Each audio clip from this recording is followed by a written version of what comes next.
एटिरियस का खजाना।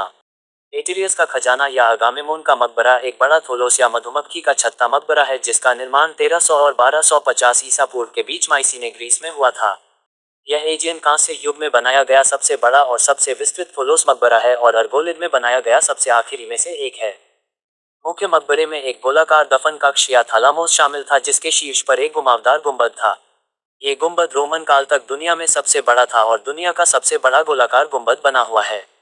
मूल रूप से अग्रभाग को संगमरमर के स्तंभों और मूर्तियों से सजाया गया था, जिसमें दक्षिणी पेलोपोनेस में मनी प्रायद्वीप से संगमरमर का उपयोग किया गया था। ये सुझाव दिया गया है कि इसकी कलाकृति मिनोअन क्रेते और प्राचीन मिस्र से प्रेरित है। उन व्यक्तियों के बारे में बहुत कम जानकारी है जिन्हें कब्र में दफनाया गया होगा। पौराणिक एट्रियस और अगामेमोन की पहचान संभवतः 18वीं शताब्दी की है। मकबरे के निर्माण में शामिल अपार श्रम के साथ साथ थोलोस की वास्तुकला और माइसीने के गढ़ की संरचनाओं के बीच समानता से यह सुझाव मिला है कि इसका उद्देश्य माइसीने के शासक के लिए था और यह माइसीने की बढ़ती प्रमुख स्थिति का प्रतिनिधित्व करता है। कांस्य युग के उत्तरार्ध में मकबरे की खुदाई पहली बार 19वीं शताब्दी में की गई थी जब ब्रिटिश अभिजात थॉमस ब्रूस 7वें अर्ल ऑफ एल्गिन और ओटोमन गवर्नर वेली पाशा द्वारा इसके अग्रभाग की संगमरमर की मूर्तियों के कुछ हिस्सों को हटा दिया गया था। इसकी खुदाई 1870 के दशक में आंशिक रूप से हेनरिक श्लीमैन द्वारा और पूरी तरह से पैनागियोटिस टेमाटाकिस द्वारा की गई थी। 20वीं शताब्दी के दौरान एथेंस के ब्रिटिश स्कूल ने एलन वेस के नेतृत्व में मकबरे में और उसके आसपास खुदाई की एक श्रृंखला बनाई जिसका मुख्य उद्देश्य इसके निर्माण की तारीख के कठिन प्रश्न को सुलझाना था।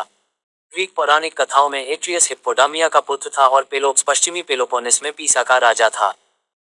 हाइजिनस एटिरियस और उसके भाई थियस्टेस द्वारा बताए गए मिथक के संस्करण में उनकी मां के आग्रह पर ईर्ष्या के कारण अपने सौतेले भाई क्रिसिपस को कुएं में डालकर मार डाला गया था। उनके अपराध की सजा के तौर पर उन्हें माइसीने में निर्वासित कर दिया गया, जहां कहा जाता है कि हिप्पोडामिया की आत्महत्या से मृत्यु हो गई या उसने खुद को मिडिया में निर्वासित कर दिया। एट्रियस और थियस्टेस के बीच माइकेने के सिंहासन के लिए झगड़ा हुआ। सबसे पहले थियस्टेस ने इसे तब हासिल किया जब एट्रियस की पत्नी एरोपे ने एट्रस के झुंड से एक सुनहरा मेमना थियस्टेस को दिया और फिर उसे इस बात पर सहमत होने के लिए धोखा दिया कि जो भी मेमना रखेगा उसे राजा बनना चाहिए। बदले में एट्रियस ने सिंहासन हासिल करने में कामयाबी हासिल की जब हर्मीस ने थियस्टेस को इस बात के लिए राजी किया कि अगर सूरज पश्चिम में उगता है और पूर्व में डूबता है तो एट्रियस को राज सौंप दिया जाए और फिर हेलियोस ने सूर्य की सामान्य दिशा बदल दी ताकि वह बिल्कुल वैसा ही हो जाए। अंततः एटिरियस ने थियस्टेस को अपने ही पुत्रों का मांस खाने के लिए उकसाने के बाद उसे निर्वासित कर दिया। दैवज्ञ की सलाह पर थियस्टेस को उसकी बेटी पेलोपिया से एक बेटा हुआ क्योंकि यह भविष्यवाणी की गई थी कि यह बेटा एटिरियस को मार डालेगा। जब शिशु एजिस्थस का जन्म हुआ तो उसकी मां ने उसे छोड़ दिया लेकिन वह एक चरवाहे को मिला और उसे पालने के लिए एटिरियस को दे दिया गया। जब एजिस्थस ने वयस्कता में प्रवेश किया तो थियस्टेस ने उसके वंश की सच्चाई का खुलासा किया। एजिस्थस ने एटिरियस को मार डाला और थियस्टेस के साथ संयुक्त रूप से माइसीने पर शासन किया।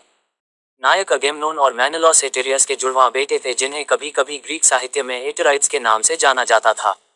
अपने पिता की हत्या के बाद उन्होंने स्पार्टा के राजा टाइंडेरियस के यहाँ शरण ली। बाद में मेनेलॉस की सहायता से अगेमनोन ने एजिस्थस और थियस्टेस को उखाड़ फेंका और माइसीने का राजा बन गया।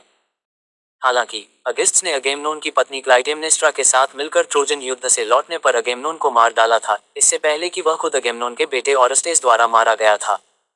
नाम की सटीक उत्पत्ति अनिश्चित है लेकिन यह संभवतः 18वीं शताब्दी की है। यह मकबरा पुरातन काल में दिखाई देता था लेकिन दूसरी शताब्दी में जब पौसानियास ने दौरा किया था तब एटिरियस या अगामेमोन से इसका कोई संबंध नहीं था क्योंकि उन्होंने दोनों शासकों की कब्रों को माइसीने की दीवारों के भीतर होने का वर्णन किया था।